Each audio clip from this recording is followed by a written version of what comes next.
Dr. Vivek Murthy is the Surgeon General of these United States, and he joins us live in the studio this morning. Dr. Murthy, we're so honored to have you. Thank you. Thank you for being here. I'm so glad that we're all here talking about mental health. Absolutely. As we just talked about with Carson a few moments ago, you're going to be part of this panel this afternoon with the Duke in Dutchess. What's your goal today, and perhaps even more importantly, beyond today in terms of this conversation? Well, today is World Mental Health Day, and on today of all days, it's important that we reaffirm that mental health is health. It's not inferior to physical health. It's not less important. It is part of our overall health and well-being. And the truth is that we're living in the middle of a mental health crisis. We have nearly 60 million Americans who are struggling with their mental health, but this is global. Nearly 1 billion people around the world are living with a mental health condition. So mental health has become the defining public health issue of our time. And the good news, though, is that there is hope. We've already seen more openness to talking about mental health, addressing that terrible stigma. And we know what we need to do to get more help to people, to make sure we're training more healthcare providers, increasing access to care. And so I'm hopeful that we can do more on this, but we've got to get people talking about their mental health more. We've got to get students and young people in particular connected to help, because young people are struggling with some of the highest rates of depression and anxiety. And that worries me, not just as Surgeon General, but as a father of 2 young kids. Well, yeah, and we talk about young kids, and there's a lot of early intervention now about that mental health. But as we get to, as you've mentioned, college-age students, I mean, it's really running rampant there.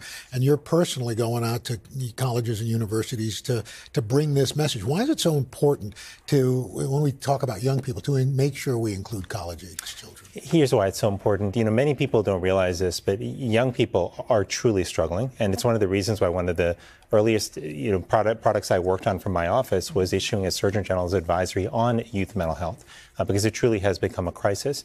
And I've been talking to parents around the country, about this issue to kids as well. Later today, I'll be with the Duke and the Duchess, Harry and Meghan will be with parents, actually talking to them about their experiences with their children, particularly kids who have been adversely impacted by social media in terms of its impact on their mental health. But I'm going to be launching later this month a national college campus tour. Great. And the reason we're doing this is because young people are struggling actually with very high rates of loneliness and isolation. Wow. This is not an issue people think about very often.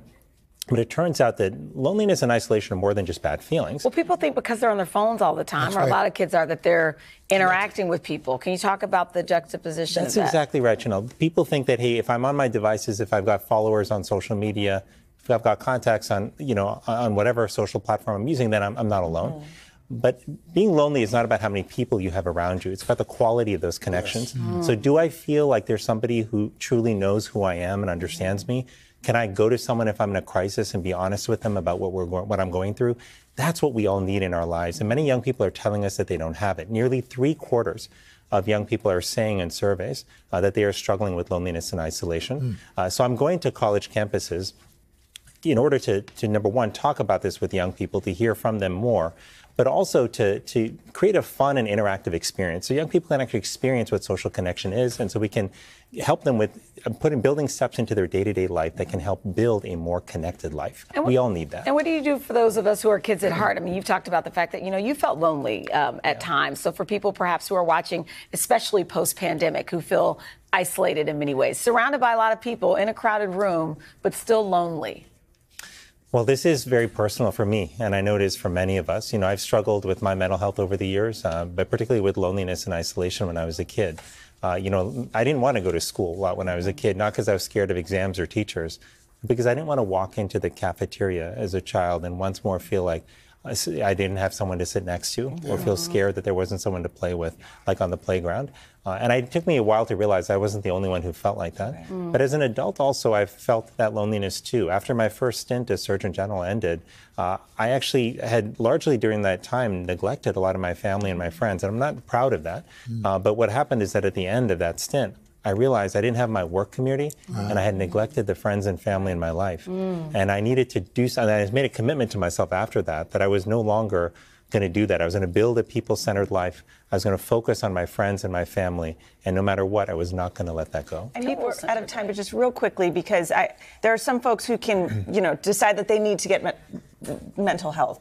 But for those, when you see it in someone else who want to help someone else, what's the best way to help someone who you see struggling? One of the most important things we can do for other people is simply to check on them, to show up for them in their moments of need and to listen. So many times we think we've got to fix everyone else's problems.